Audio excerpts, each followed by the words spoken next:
90 men staring at one. January 29th, 1945. 2:47 p.m., Holzheim, Belgium. Snow blankets the village like a burial shroud. The cold is sharp enough to bite through woolen skin. Every breath hangs in the air, heavy and visible. First Sergeant Leonard Funk turns the corner of a farmhouse and stops dead. In front of him stands a scene so wrong, so sudden, that his mind struggles to process it. 90 German soldiers are staring straight at him. Half of them already have weapons in their hands. The other half are bending down, picking up rifles from a pile lying in the snow. And between them, kneeling helplessly on the frozen ground, are 4 American soldiers, their hands locked behind their heads. For a split second, time seems to pause, because Funk instantly understands something terrifying. This is not supposed to be happening. These Germans were prisoners 20 minutes ago. 80 of them had been captured during Company C's assault on the village.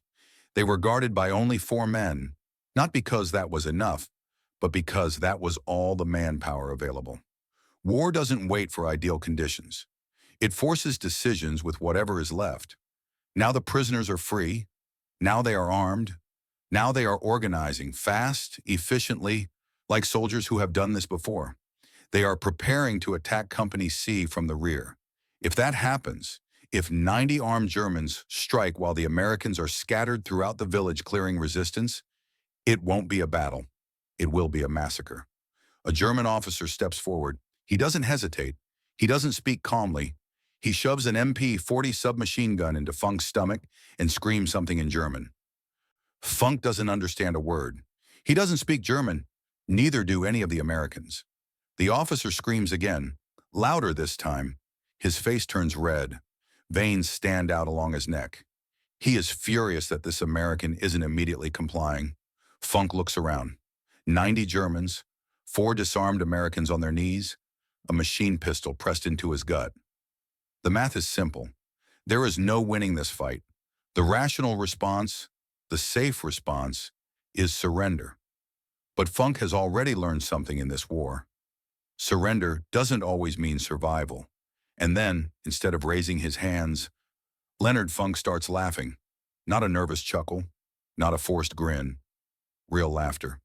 It spills out of him uncontrollably, as if something about the moment is so absurd that his body reacts before his mind can stop it. The German officer freezes. Confusion flashes across his face, quickly replaced by rage. He screams again. Funk laughs harder, shoulders shaking, breath breaking, completely unafraid, or at least completely unwilling to show it. Later, Funk would say he didn't plan to laugh. He tried to stop. He couldn't.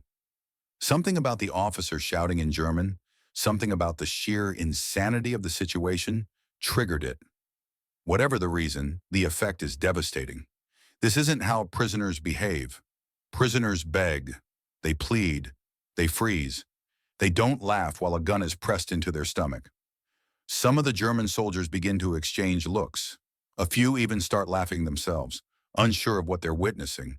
The tension warps into something strange, unstable. And in that moment of hesitation, those few priceless seconds, Leonard Funk makes his decision. Still laughing, he slowly reaches toward his Thompson submachine gun, slung over his shoulder. The German officer watches closely. Good. The American is finally surrendering his weapon. Funk's hand closes around the grip. He begins to unsling it, slowly, deliberately. The officer relaxes. And then, in one violent motion, faster than thought, Funk swings the Thompson down, brings the muzzle level, and pulls the trigger. What happens next takes less than 60 seconds. 21 German soldiers will die. The rest will throw down their weapons and surrender. And Leonard Funk will earn the Medal of Honor for one of the most unbelievable acts of combat in World War II. All because he couldn't stop laughing. But to understand how a man ends up laughing in the face of 90 enemies, you have to understand who Leonard Funk was and where he came from. Leonard Alfred Funk Jr. was born on August 27, 1916, in Braddock Township, Pennsylvania, a steel town lined with smokestacks and foundries along the Monongahela River, 8 miles east of Pittsburgh. It was a place where childhood ended early. Responsibility came fast. Hardship came faster. By the time Funk graduated high school in 1934, he had already spent years caring for his younger brother. The Great Depression was grinding into its fifth year. Jobs were scarce. College was a fantasy. Then in June 1941, with war raging across Europe and Asia, Congress expanded the draft. Funk's number came up. He reported to the induction center in Wilkinsburg, Pennsylvania. He was 24 years old, 5 feet 5 inches tall, and weighed 140 pounds. The Army physical examiner probably looked at him and thought, clerical duty. They were wrong, because Funk volunteered for the paratroopers. In 1941, American airborne forces barely existed. The idea of jumping out of aircraft behind enemy lines sounded like suicide to most soldiers. But the volunteers weren't most soldiers. They never were. 1:30 a.m. The C-47 shudders violently as German flak explodes around it. Funk stands in the stick. One of the paratroopers lined up to jump, 60 pounds of equipment strapped to his body, an M1A1 Thompson, ammunition, grenades, rations, medical kit. The aircraft is flying at 400 feet, far too low for a safe jump, but the pilots can't climb. German anti-aircraft fire is everywhere. Tracers arc through the darkness like angry fireflies. Shrapnel pings off the fuselage. The Normandy airborne operation involves 13,000 paratroopers from the 82nd and 101st Airborne Divisions. Their mission is critical: land behind the beaches, seize bridges and crossroads, and block German reinforcements. Almost nothing goes according to plan. The green light snaps on. Funk jumps. The prop blast hits him like a truck.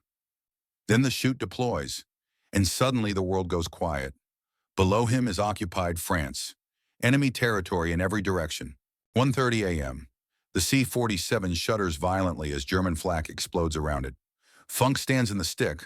One of the paratroopers lined up to jump, 60 pounds of equipment strapped to his body, an M1A1 Thompson, ammunition, grenades, rations, medical kit.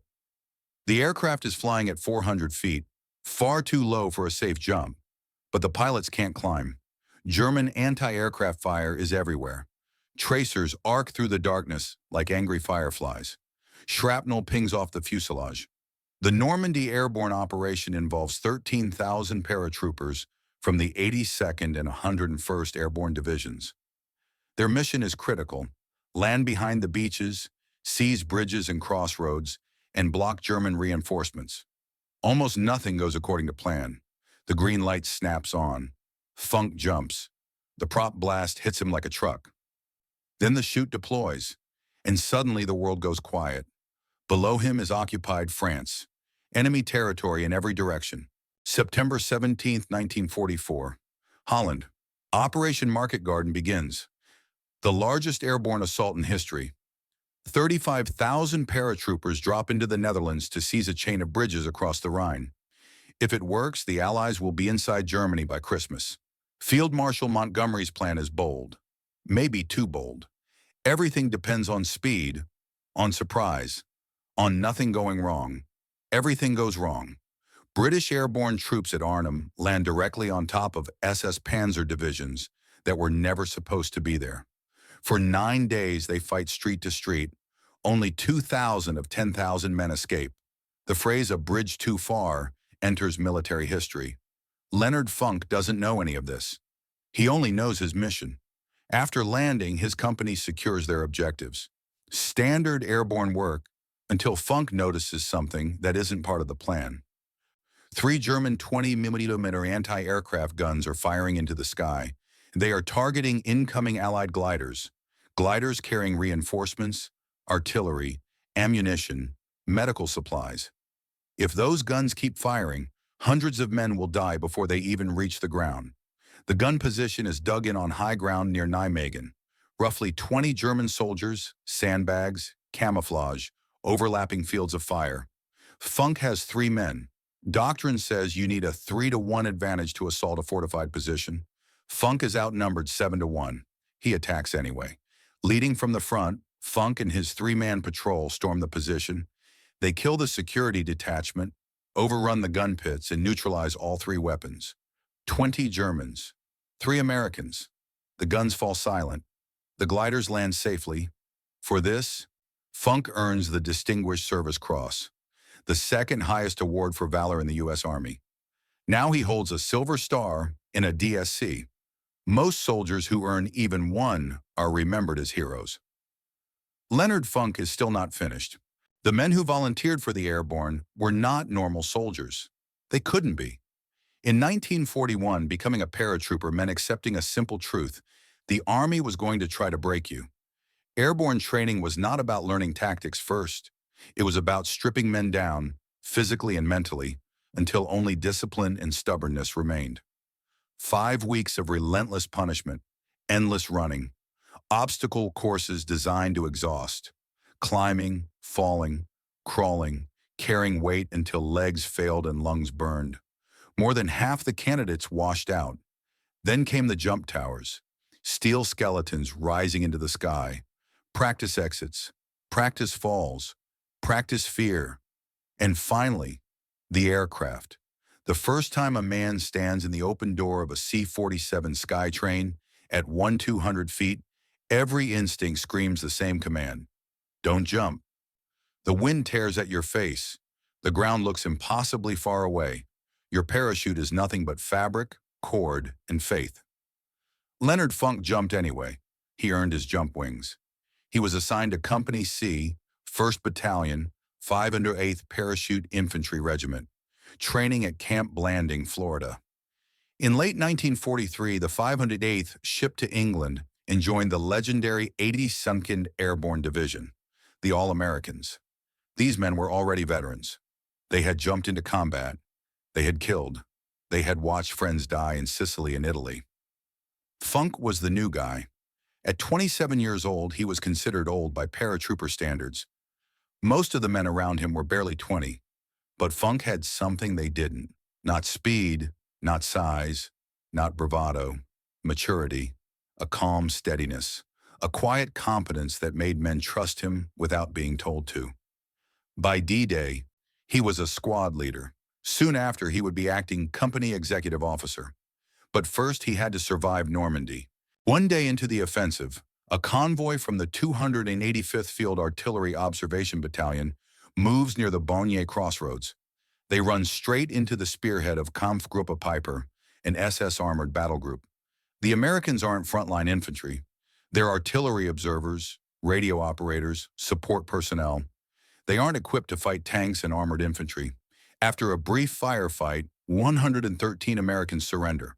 They're herded into a farmer's field. Hands up, disarmed, prisoners of war. Then the SS opens fire. Machine guns, rifles, pistols. The Americans are shot down like cattle. Men who try to run are cut down. Wounded men are executed with shots to the head. 84 Americans die in the snow. Some survive by playing dead, lying motionless for hours as German boots crunch past them, as German voices laugh nearby. When darkness finally falls, 43 survivors crawl away and reach American lines. The news spreads like wildfire. The Germans are executing prisoners. Something fundamental breaks. Before Malmedy, there were rules, unwritten, unofficial, but real. When a situation was hopeless, men surrendered. Prisoners were treated according to the Geneva Convention. There was a grim professionalism between enemies. After Malmedy, the rules are gone. American soldiers swear they will never surrender to the SS. Some units pass down quiet orders. No SS prisoners. When Leonard Funk hears what happened, something inside him hardens. He has already seen too much. Normandy, Holland, friends dying in fields and forests across Europe. But this is different. This is murder. Cold-blooded execution of men who surrendered in good faith. In that moment, Leonard Funk makes a decision. He will never surrender to the Germans, no matter the cost. That decision will matter very soon. By late January, the German offensive has been broken. Now the Allies push back. Company C, 508th Parachute Infantry, receives orders to capture the Belgian village of Holzheim. There's a problem. Company C is understrength. The executive officer, second in command, has been killed. They don't have enough infantry for the assault.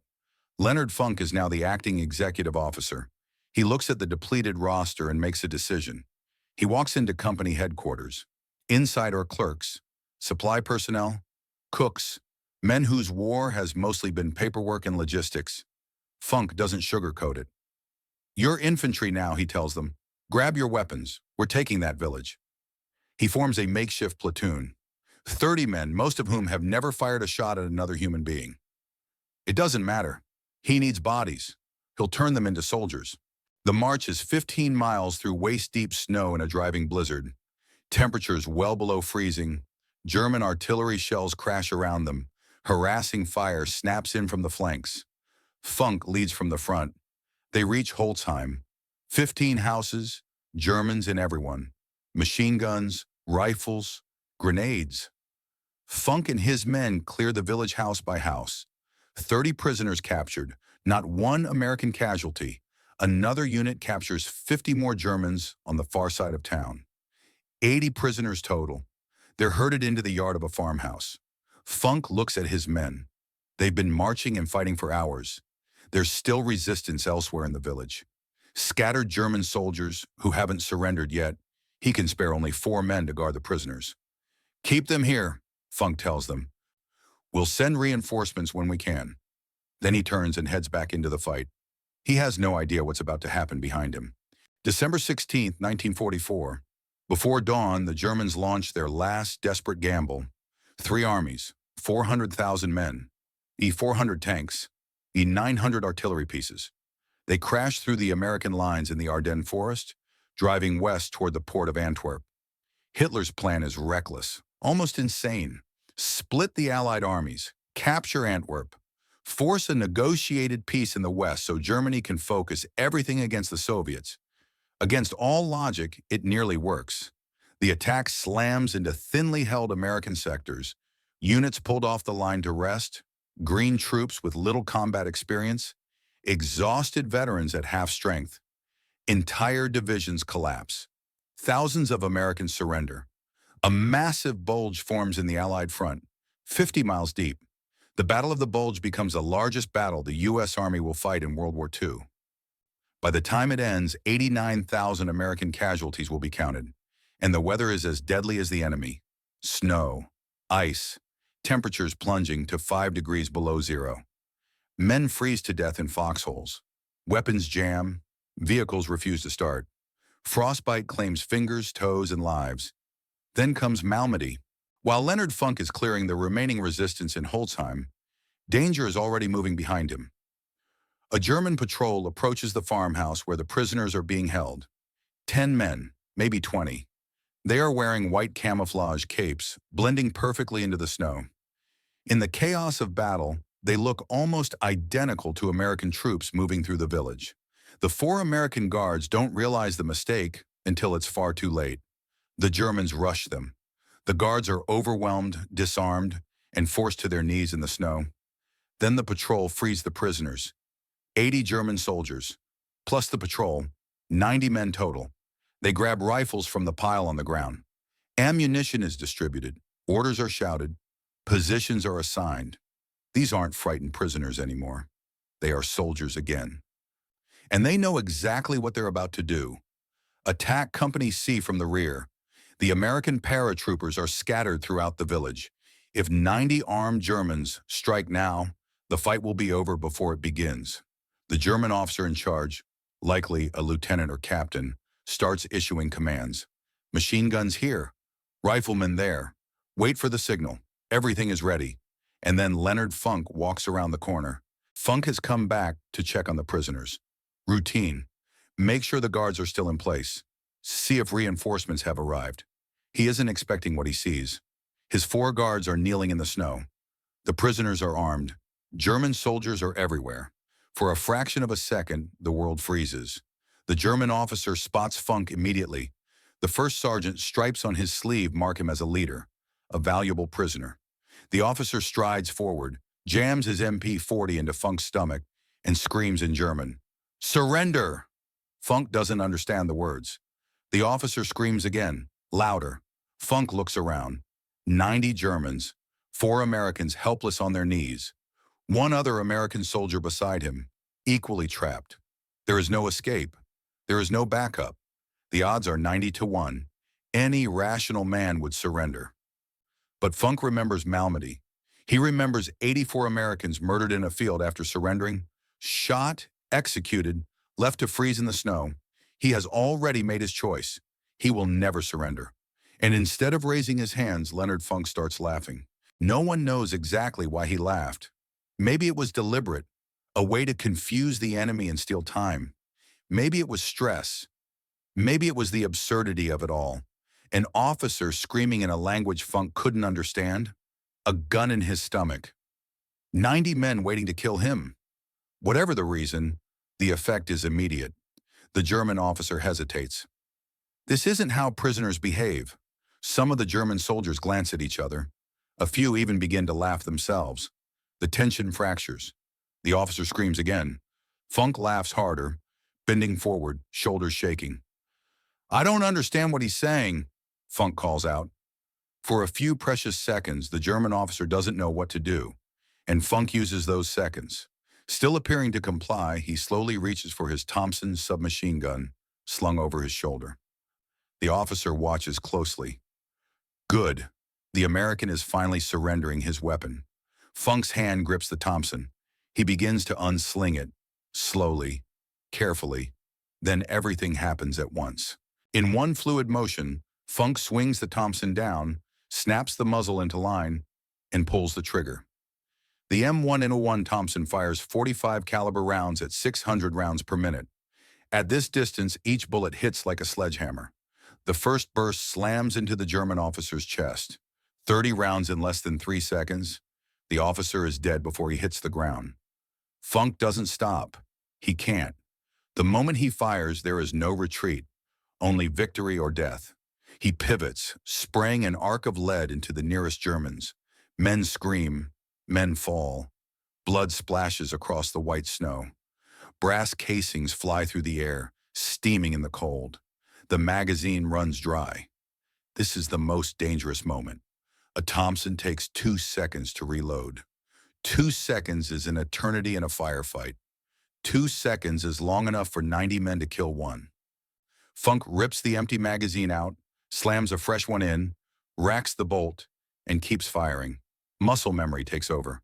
At the same time, he's shouting to his men, "Pick up their weapons! Pick up their weapons!" The 4 guards scramble from their knees, grabbing rifles dropped by dead Germans. Seconds ago, they were prisoners. Now they are fighting for their lives. The Germans are in chaos. Their officer is dead. The laughing American is killing them. No one is giving orders. Some Germans fire back. Bullets crack past Funk's head. One round kills the American soldier standing beside him. Funk keeps moving, keeps firing. His guards fire too. The ambush has become a slaughter. In less than 60 seconds, it's over. 21 German soldiers lie dead in the snow. 24 more are wounded. The rest, more than 40, drop their weapons and raise their hands. The prisoners are prisoners again. Leonard Funk stands in the center of the carnage, smoke curling from his Thompson, surrounded by bodies. He looks at his men and says quietly, "That was the stupidest thing I've ever seen." Leonard Funk leaves World War II as the most decorated paratrooper of the conflict. Medal of Honor, Holzheim, Distinguished Service Cross, Holland, Silver Star, Normandy, Bronze Star, Meritorious Service, 3 Purple Hearts, wounded 3 separate times, plus foreign decorations, France's Croix de Guerre, Belgium's Order of Leopold, the Netherlands' Military Order of William, their equivalent of the Victoria Cross, a 5'5" former store clerk from Pennsylvania, becomes a living symbol of American valor. And then the war ends. Leonard Funk goes home. He does not write a book. He does not go on speaking tours. He does not turn his Medal of Honor into a career, a brand, or a political platform. He returns to Pennsylvania and takes a job with the Veterans Administration. Clerical work, paperwork, claims processing, helping other veterans navigate bureaucracy, disability forms, and red tape. For 27 years, he sits behind a desk doing quiet, necessary work for men who gave pieces of themselves to the war and came home needing help. He rises through the ranks, becomes division chief of the Pittsburgh Regional Office, earns a steady salary, builds a pension. He marries Gertrude. They have 2 daughters. They live in McKeesport, Pennsylvania, a working-class town not far from where he grew up. The medals are kept somewhere safe. He almost never talks about them. When people ask about Holzheim, about the laughing, about the 90 Germans, Funk shrugs. Did what I had to do. That's all he ever says. November 20th, 1992, Braddock Hills, Pennsylvania. Leonard Alfred Funk Jr. dies of cancer at 76 years old. He is buried at Arlington National Cemetery, Section 35, grave 23734, among the heroes of every American war. At the time of his death, he is the last surviving Medal of Honor recipient from the 82nd Airborne Division of World War II. A fitness center at Fort Bragg, now Fort Liberty, is named after him. A highway in Pennsylvania bears his name. A post office in McKeesport is dedicated to him in 2023. And yet, most people have never heard of Leonard Funk. They know Audie Murphy. They know Alvin York. They don't know the short, quiet paratrooper who laughed at 90 Germans and lived. War does not favor the biggest. It does not favor the strongest. It does not even favor the fearless. War favors the ones who keep thinking when everyone else has stopped. At Holzheim, Leonard Funk had every reason to surrender. The math was impossible. 90 against 1. A gun in his stomach. His men already captured. But Funk wasn't thinking about the math. He was thinking about Malmedy, about 84 Americans murdered after surrendering, about the 4 guards on their knees, about the soldiers scattered across the village who would be slaughtered from behind. So he laughed, maybe as a tactic, maybe from stress, maybe because the situation was so absurd it broke through fear itself. And while the enemy hesitated, Leonard Funk acted. 60 seconds later, he was alive when he should have been dead. That is courage, not size.